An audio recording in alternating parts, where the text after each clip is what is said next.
Joining us now, are the phones up, Matt? Phones are up. Joining us now is Eric Robertson. He is from the New Georgia Project Action Fund. He's a political organizer in Georgia. He's been heavily involved in this campaign. And also, Eric, I got to say, I know that you've been following this show for a little while, and I appreciate that. I really appreciate you calling in. What's going on in Georgia, Eric? Well, it's kind of like a civil war.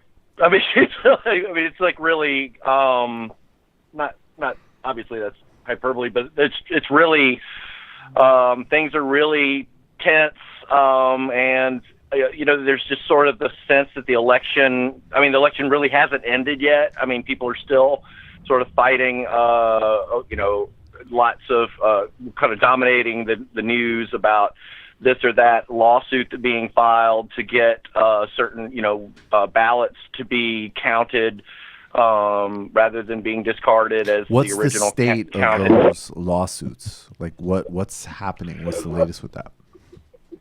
Well, we had one earlier today where Gwinnett County, a judge just basically slapped Gwinnett County, saying they had violated the Civil Rights Act, and that they were going to have to count at some 100, I want to say 300 or 400 absentee ballots that had been discarded or canceled because they had like issues with their they put the date rather than their birth date on this little signature line, and it's almost, it looks like a trap if you look at the thing, to get people to just sort of instinctively write their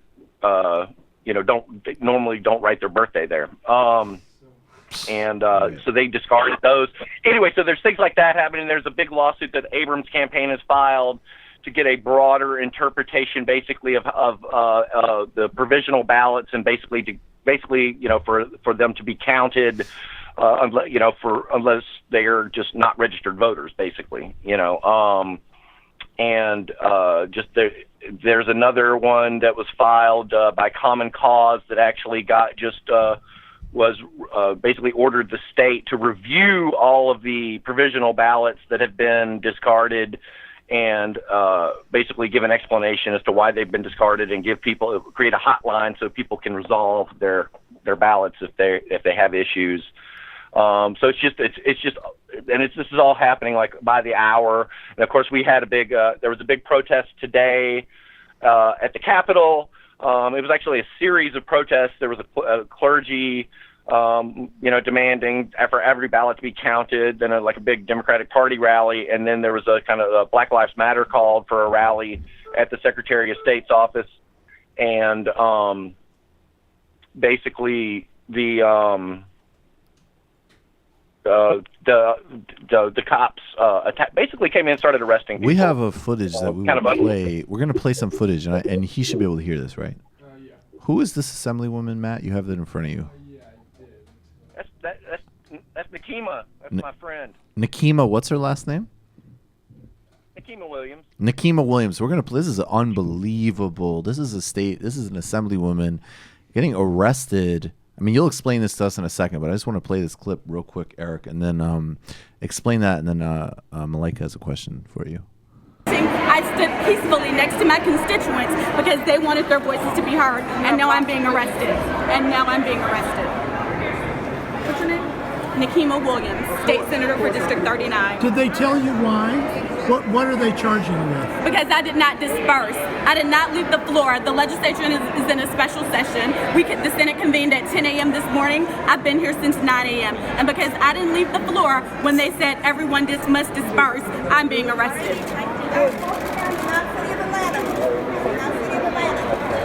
Eric, what the fuck is that?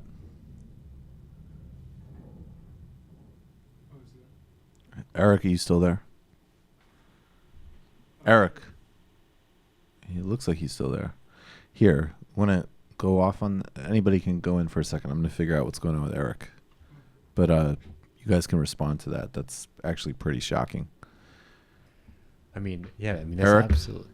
Yeah, go ahead. It's absolutely unbelievable what's going on in Georgia, just from what we've been getting in here, up in New York. I mean, to think that, asking to count the ballots and count the votes in an election is something that, they're going to pull people off of the floor for. I mean, it's absolutely frightening images to see. So what exactly happened? I don't really see, I don't know the backstory. So she was on the floor. There were protesters there. I didn't get. She was part of a protest, I guess, right outside of the state Senate chambers, and it was nonviolent. It was, they obviously, as far as I understand, they do have a right to be there, and they were asked to disperse several times, and they didn't, and they arrested her. Eric is back on the line, hopefully, so maybe he could fill us in. Eric, are you there? Eric, I think you muted yourself by accident. Eric. Yeah, it's strange. Go ahead. Yeah, I'm just trying to understand the context. So she was it sounds like she said she was on the floor of the chambers. Yeah, did she get arrested inside? If she got arrested inside the chambers, that's actually kind of mind-blowing. Yeah. I mean, any way you paint it, it's ridiculous. I'm just curious as to what grounds they could have used. And if we're getting into legal technicalities here, we do have an attorney here, so maybe you could put on the Law and Order music for us, Matt. Yes, I know all the laws. Yes. Of Georgia. Can you turn up my board, please? You ready for this? That's me. So I'm reading from the. Tell us all the laws. I'm reading from the HuffPo here. It says State Senator Nikema Williams was arrested in the rotunda after authorities said they issued warnings for the demonstrators to disperse. I stood peacefully next to my constituents because they wanted their voices heard, and now I'm being arrested. I mean, good for her. Williams told reporters after her hands were zip-tied by the police, and now I'm being arrested. Demonstrations were sparked by concerns over the ongoing recount in the too-close-to-call governor's race, but we knew that. Protesters chanting "count every vote." Yeah, there's not a whole lot of information, but basically they're protesting. I mean, there's a good way to draw attention to ongoing election stealing is that to get arrested over it, basically, and I think that's sort of what she's going for here. Yeah, Georgia's doing really great right now.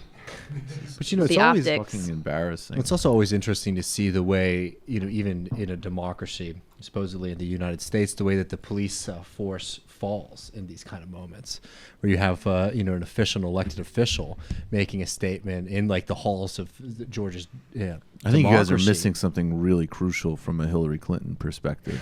What's that? Does nobody else see what I saw? I saw a black and white police officer working together to arrest a legislator that wouldn't respect the law. It's the resistance right there. Hashtag resistance. I don't know why you guys are so negative. I could put. She's probably a Bernie bro. No, I did. She probably is a Bernie bro. We should put a Pharrell. We should bed some. Hey, Pharrell can you hear? music Can under you that. guys hear Eric, me now? Are There you he here, is. Eric? Eric, we can hear you now. So we've just been speculating as to what was happening, but can you fill us in on what that was all about? And Yeah, so I was there. I was standing not too far from where she was. So basically, we had a series of protests there at the Capitol today, demanding that basically all the ballots be counted. Some of the protests calling for the Secretary of State to go ahead and just declare a rerun. But the central demand is just that all the ballots be counted for people who were wrongfully, disenfranchised to have their votes counted. And at the end, the last rally, the third rally, was a Black Lives Matter rally, and we were sort of in the rotunda on the floor below the Senate chambers.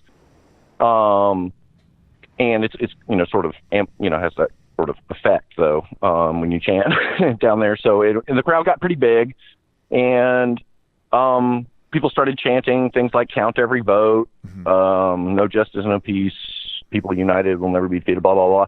But and the police basically just started snatching people. Did you say blah blah blah blah blah blah? Yes, we did. I say blah, emphatically. you say blah, Yeah. blah. It was emphatic too. No, you gotta say it with feeling. Absolutely. But no. So it was basically the cops just started picking people off, so sort of on the edge of the crowd, And then they basically came in and with a snatch squad and grabbed the main Black Lives Matter organizer of this organization called Song, Mary Hooks, and that sort of set everything off. And then they gave a general order to disperse. And they they basically gave Nakima like all of like 10 seconds to get out of there, and then they just grabbed her.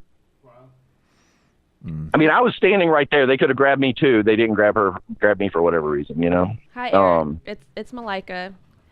You probably get that by deductive reasoning that it's the other one, the woman on the show. Do you know if that was APD who arrested her? No, those are Capitol cops. Okay, so they're not like flashlight cops. They have like actual power. They are Capitol Police. They have. So not like they like MARTA to walk around. They have one assault rifle. Oh, okay. No. I mean, MARTA Police gonna arrest your ass too. Oh, word. Yeah. So, Okay. yeah. I didn't know. All police can arrest you in Atlanta. They can all arrest you. They can all arrest you. Someone just looks stupid doing it. You know. Anyway, these cops, and I've been to probably 12, 15 protests at the Capitol in my time in Georgia, and inside where we were chanting, and we've never been arrested for chanting. Like, it's never been a thing, and it's really deep. That, like, I mean, the whole saying, like, if voting didn't matter, why are they trying so hard to destroy? I mean, this is a full-on battle because they want to institutionalize basically voter suppression, and if they win this, then Georgia's going to have a much more difficult time not digging out of it. It's a lot on the line, and everybody knows it, including them. Right. What is the margin between? I think this is like a really basic question, but I'm not sure. How many votes is he ahead by versus how many people he disenfranchised that we already know of? Just man, like you messing me up. That's actually changing like every couple of hours right now. But essentially, it's about a 1.5 point spread. Mm-hmm. And so he is at 50 point. He was at 50.26 earlier, like yesterday. Mm. He's gone down about 6 points in the last 24 hours. Well, last 48 hours, he's gone down about 6 points.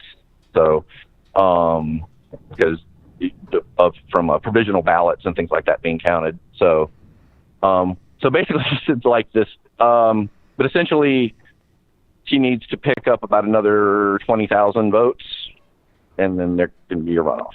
And when would the runoff be? December the 4th.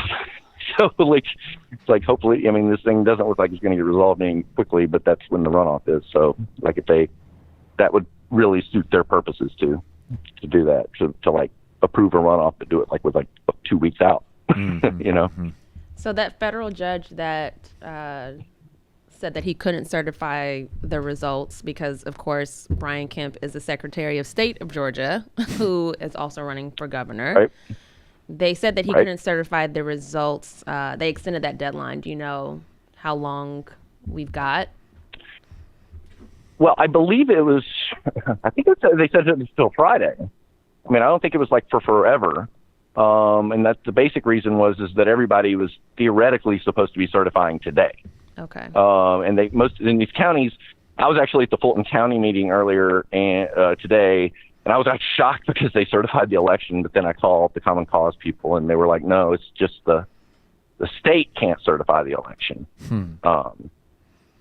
until they've done all these things." So I hate to get wonky here, but when the counties do it, does that mean that they can no longer? Does that mean they can't change it after that? That the Secretary of State ultimately can change you can have, basically ballots be, discarded by the county that when the Secretary of State goes and has to, certify the election. I mean, they can go in and say, no, these should have been counted, So that's essentially where we're at. Well, that's not essentially where we're at because we still have many sort of traditional Democratic cities and counties that are still counting right now.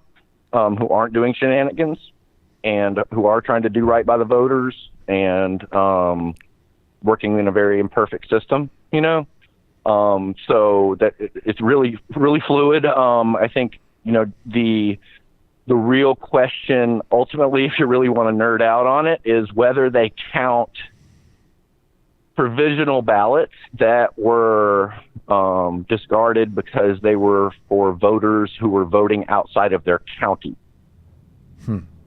Because there's a shitload of them, and why they are. How did that happen? Because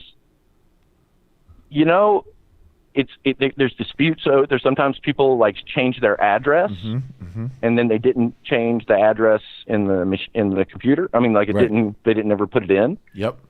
That's probably the most common one. Right. So there's. Go ahead. I mean, it's just this has been like suppression by 1,000 cuts. This has been just like low intensity like warfare on like people's data, basically. So you've had like just tons and tons of people had their precincts switched, put down that they moved and they didn't. I was actually doing the voter polls. I mean the poll watchers in Fulton County on election night, and I actually heard a case where a husband and wife show up to the polls, and the wife is okay to vote there, but the husband has to go to another poll to vote. What was their explanation if they had one? They didn't have one. They just did it. Yeah, I mean, look, I can't say they just did it, but that is how else these people didn't do this on their own. Right. They didn't change anything. They've been voting at the same place for I think they said 30 years or something like that. So it's, I mean, I have no evidence, no proof of anything, but I do know that that was just a huge problem on election night, and thousands of people had to cast provisional ballots because of it. And, and then you had real quick, will you go real rudimentary? And I just want to do this because you never know what people may or may not know. What is a provisional ballot? So a provisional ballot is basically when you show up at a polling station and you are not deemed eligible to vote at that precinct. And basically, it's like a challenge ballot, basically. And so it gets sequestered. You vote. It gets to go in a special envelope in a special box, and then at the end of the day, most never get counted because it doesn't make a difference in the election. Right.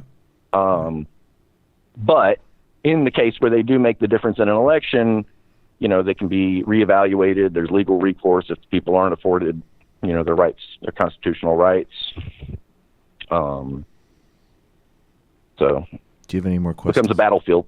Not really. I'm one of those people who go to events and like, I don't have a question, I have a comment, and they just go on. So that's my comment. Yeah, go. Make your comment. So I just want to point out, too, that when Brian Kemp tossed out, I guess it was like 1.4 million. I want to make sure I'm not conflating things, but he had tossed out about 1.4 million voter registrations. And he said that if there is any discrepancy, they can just fill out a provisional ballot. And it reminds me of when we think about like kind of poll taxes and all the other ways that black votes have been suppressed over the years. It was like, oh, just take this, just pay this tax, just take this test, you could pass it. And those are just additional steps to be able to do shenanigans. I think that's like the theme of the Georgia election. Totally. So it just creates more opportunities. Yeah. Well, yeah, it's like, oh, all you've got to do is go down to this building and present your identification and 3 forms of ID and know who you're, know the trick questions that you gave us like 20 years ago or something. I mean, like they really, it is designed. I mean, it's a machine that we've been.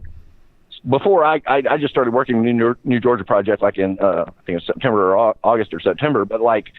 The battle that's has been fought here over the years has just been incredible in terms of they registered over 300,000 voters in Georgia, and it's just like, but it's under constant like attack by these people because they are deathly afraid of black folks voting.